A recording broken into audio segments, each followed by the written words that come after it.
बड़ौदा उपचुनाव पर भाजपा और कांग्रेस के बीच बयानबाजी तेज हो गई है। कांग्रेस ने मंगलवार को रोहतक में विधायक दल की बैठक की।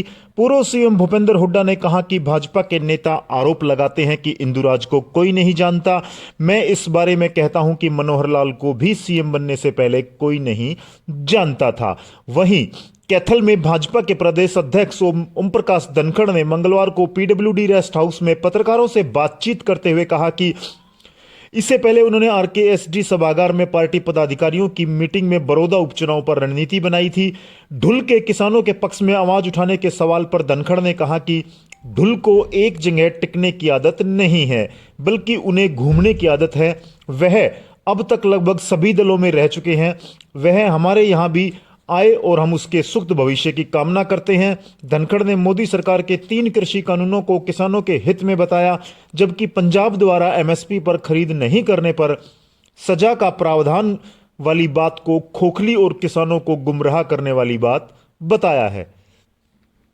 वहीं भाजपा प्रदेश अध्यक्ष ओम प्रकाश धनखड़ ने कहा कि पंजाब सरकार ने एक कानून बनाया है, इसमें एमएसपी से कम कीमत पर खरीद करने वालों को 3 साल की जेल और जुर्माना का प्रावधान किया है। यह कानून तब तक खोखला है जब तक इसमें फसल खरीद के लिए गारंटी नहीं दी जाती।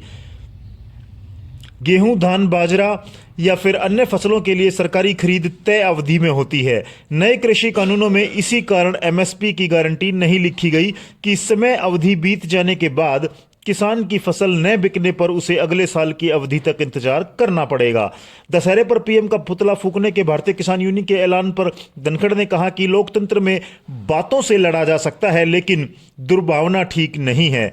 श्याम सिंह राणा व परमिंदर ढुल के भाजपा छोड़ने के सवाल पर धनखड़ ने कहा कि सरकार में रहकर किसानों के लिए कुछ किया जा सकता है, बाहर से केवल राजनीति हो सकती है।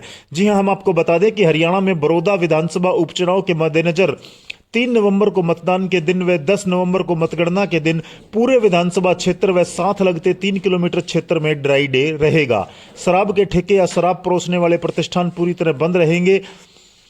वहीं 1 नवंबर को शाम 6 बजे से 3 नवंबर